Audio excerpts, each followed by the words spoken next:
हम सब के प्राण प्यारे पिता श्री ब्रह्मा बाबा ने निजी अनुभव के आधार पर जो उन्होंने सतयुगी संसार की स्थापना और कलयुगी संसार की समाप्ति, इससे संबंधित जो साक्षात्कार किए थे और उस अनुसार ओम मंडली के नाम से जो सत्संग उनके अपने निवास स्थान पर चलता था, उसको विधिवत नाम दिया गया था प्रजापिता ब्रह्मा कुमारी ईश्वरी विश्वविद्यालय।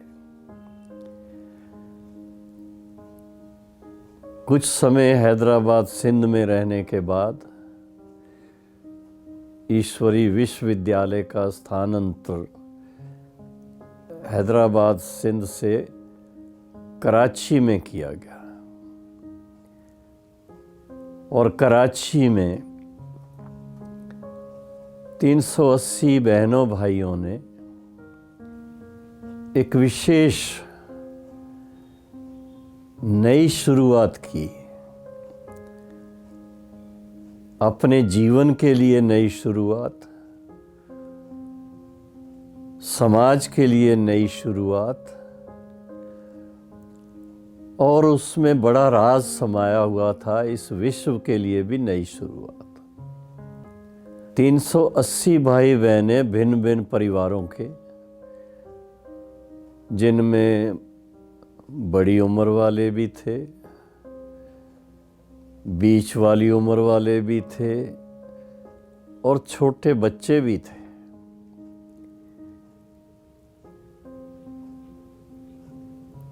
इन सब के आध्यात्मिक जीवन से संबंधित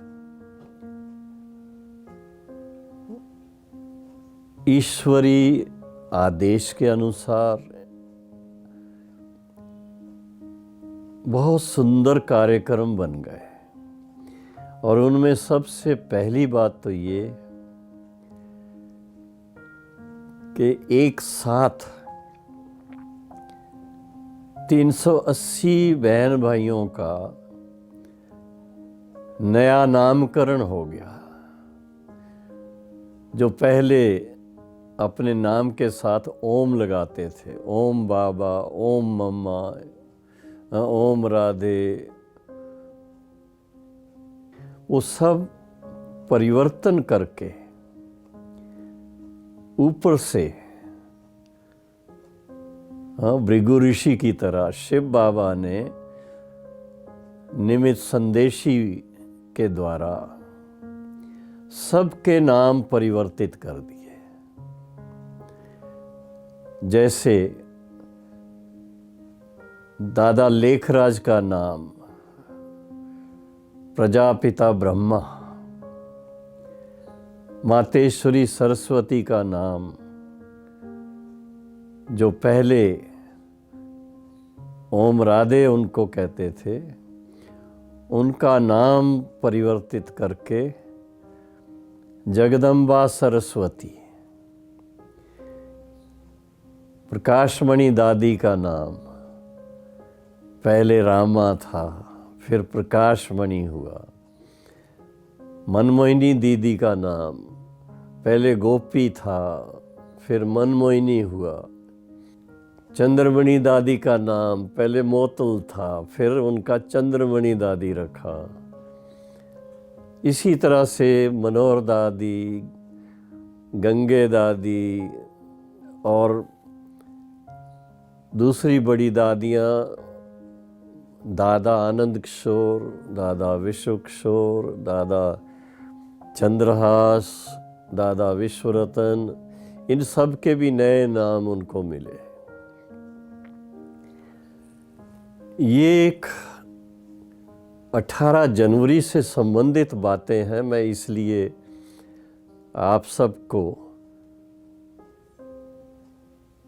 इस यज्ञ की 82 वर्ष की लंबी कहानी सामने देखते हुए आदिकाल में लेके चला गया। वो जो लौकिक नाम, रूप, रिश्ते, उन सब से उनको ऊपर उठाने के लिए ये नए नाम भी मिले और इसके साथ साथ हर एक को अपना कोई ना कोई यज्ञ के कारोबार में पार्ट जो उनका था, उसमें ऐसे पार्ट उनको दिए गए जिससे कि वो ये भूल जाएं कि वो बहुत बड़े घर से आए हैं, चाहे भाई हैं चाहे बहनें हैं, और उनको रहन सहन में सादगी कैसे लानी है, खान पान में सादगी कैसे लानी है, अपने हाथ से अपने बर्तन कैसे साफ करने हैं, अपने कपड़े कैसे धुलाई करने हैं, बल्कि यज्ञ के जो ज़्यादातर ऐसे कपड़े जिसको हम कहते हैं लिनिन, उसकी धुलाई करने में भी धोबी का काम भी करना पड़ा उनको। ये सब इसलिए हुआ कि देह का जो भान है और देह भान के कारण जो मनुष्य अपने आप को देह से ही रिलेट करता है, वो भुलाने के लिए और नेचुरल सोल कॉन्शियसनेस, स्वाभाविक रूप से आत्म स्वरूप की स्मृति में रहें और अपनी सेवा बड़े प्यार से यज्ञ की सेवा समझ करके करें, और कोई भी सेवा उनके लिए छोटी या बड़ी नहीं थी। इतने तक जो हमारी इतनी बड़ी बड़ी बहनें, आप सोचिए रात के टाइम पहरा देने का भी अपना पार्ट बजाया उन्होंने, और गाड़ी चलाने का, रिपेयरिंग का, इस तरह के भी कारोबार में सम्मिलित हुए।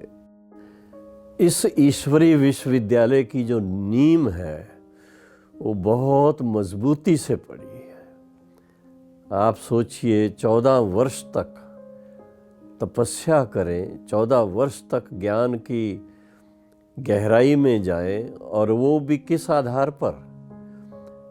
सभी शास्त्रों का सार परम पिता परमात्मा शिव ने ब्रह्मा बाबा के द्वारा, मुरली के द्वारा वर्णन किया। मुरली काठ की मुरली नहीं, लेकिन बाबा के मुखारविंद द्वारा जो ज्ञान की गहराइयाँ, योग की विशेषता, दिव्य गुणों की धारणा के संबंध से जो बातें इतनी गहराइयों से सिखाई, जिसके फलस्वरूप जिन्होंने वो ज्ञान लिया, जिन्होंने उसको धारण किया, वो सचमुच 14 वर्ष की तपस्या के बाद फरिश्ते बन गए। वो फरिश्ते बन करके सेवाओं के लिए कई स्थानों पर गए। ब्रह्मा बाबा के इशारे पर भिन्न भिन्न स्थानों पर जाकर के उन्होंने जो 14 वर्ष की अपने उस दैवी संस्कारों की अच्छी तरह से गहराइयों में जाकर अनुभव पाए थे, उन अनुभवों के आधार से उन्होंने अनेक बहन भाइयों को अपने अनुभव सुनाए, ज्ञान की स्पष्टता सुनाई, और उसके फलस्वरूप ब्रह्मा बाबा के अव्यक्त होने तक 150 ईश्वरी सेवा केंद्र कहो, उनकी स्थापना हुई थी। आप सोचिए 150 सेवा केंद्रों पर आने वाले भाई बहनों का हर एक का व्यक्तिगत संबंध शिव बाबा और ब्रह्मा बाबा बाप दादा के साथ डायरेक्ट रहा।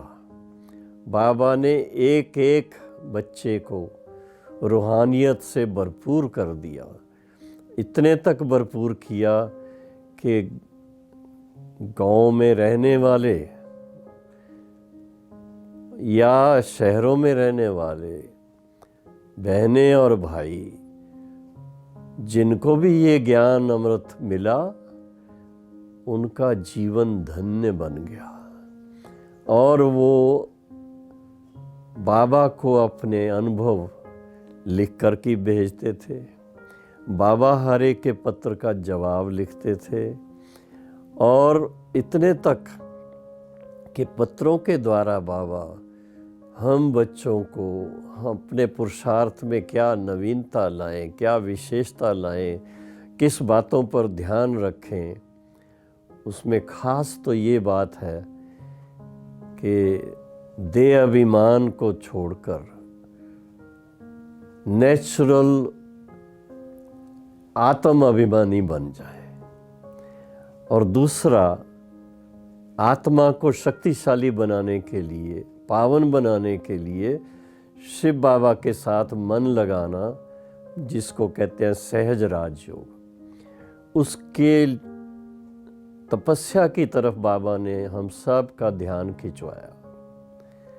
ब्रह्मा बाबा की विशेष बातें जो सामने मेरे आती हैं, एक तो जब भी हम उनसे मिले तो बाबा ने इतना प्यार दिया, निस्वार्थ भाव से प्यार दिया, रूहानी प्यार दिया, आत्मा को भरपूर कर दिया। कितना आनंद आता था बाबा की दृष्टि में, कितना सुख मिलता था बाबा के गोद में, और कितना उन गहराइयों में जाते थे जब बाबा की मुरली सुनते थे। बाबा कहते थे, बच्चे ये जो ईश्वरी ज्ञान के मैं रत्न आप बच्चों को देता हूँ, ये लाखों रुपए का एक एक रत्न है, छोटी बात नहीं है।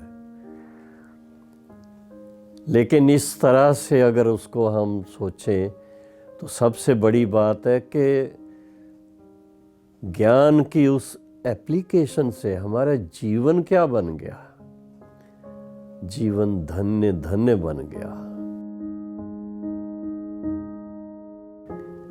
ब्रह्मा बाबा ने कभी कोई अंगूठी नहीं पहनी, कोई तिलक नहीं लगाया, और पाँव में भी बहुत सिंपल चप्पल या चाखड़ी पहनते थे। बाबा कहते थे, देखो बाबा का लिबास क्या है, मार्किन का कुर्ता और मलमल की धोती। और बाबा को कोई फैशन का कोई शौक नहीं था। हाँ, जब अपने बिजनेस में थे, डायमंड मर्चेंट थे, उस समय के फ़ोटो उनके देखें तो लगता है कि ये तो कोई राजा महाराजा है। और उनको उस समय के राजा महाराजा कहते भी थे कि लखी राज, हम तो राजा महाराजा नाम के हैं, आप दिल के राजा हैं। तो इस तरह से बाबा की बातों को सामने लाते हैं। तो बाबा ने लास्ट में फिर हम बच्चों को एक ही बात सिखाई कि बच्चे, जब आप 8 घंटा थोड़ा थोड़ा करके, ये नहीं कि एक साथ, थोड़ा थोड़ा करके तपस्या करेंगे, शिव बाबा के साथ मन लगा करके आत्मा को इतना ऊंचाइयों में ले जाएंगे, तो अनेक जन्मों का जो हिसाब किताब है वो ख़त्म हो जाएगा और आत्मा फरिश्ता समान बन जाएगी। इस ही जीवन में फरिश्ता स्वरूप का अनुभव होने लगेगा और संपूर्ण आत्मा देह के बंधन से मुक्त हो जाती है। देह में होते भी उसको देह का बंधन नहीं लगता है। देह एक माध्यम सेवा का ही रह जाता है और अतीन्द्रिय सुख अनुभव करने के लिए है। तो ब्रह्मा बाबा को जब हम विशेष उनकी पुण्यतिथि पर याद करते हैं तो याद में यही है कि हम सब ब्रह्मा बाबा के नक्शे कदम पर चलें, फॉलो फादर करें। जितना जितना बाबा ने शुरू से हम बच्चों को कहा, बच्चे फॉलो फादर एंड मदर। तो फॉलो फादर एंड मदर जब अभी हम उसकी गहराई में जाते हैं तो एक तरफ तो ब्रह्मा बाबा और मम्मा मातेश्वरी सरस्वती, उनको फॉलो करने की बात।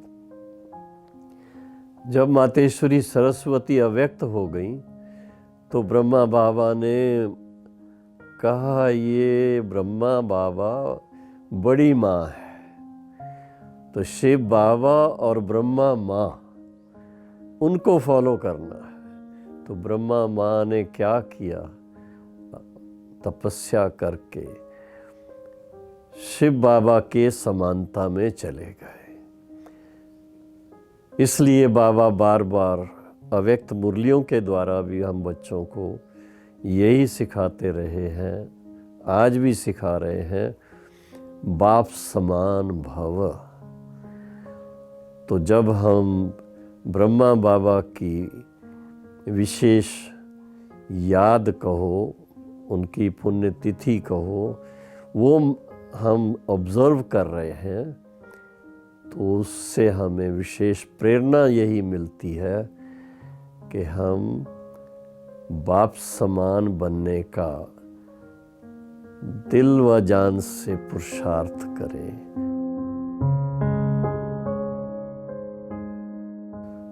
पचास वर्ष हो गए हैं जब से अव्यक्त पाठ चला है गुलजार दादी जी के द्वारा, और हर वर्ष को भिन्न भिन्न नाम दिए गए हैं। कभी तपस्या वर्ष, कभी परिवर्तन वर्ष, कभी यूं कहें कि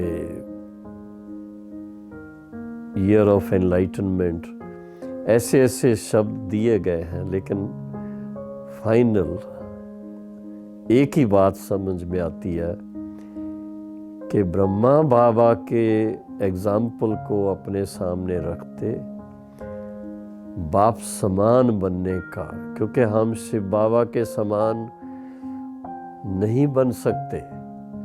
शिव बाबा एक ही है, वो परमात्मा पिता एक ही है, लेकिन वो हम बच्चों को ज्ञान दे करके सबसे पहले मिसाल ब्रह्मा बाबा का हमारे सामने कायम करते हैं।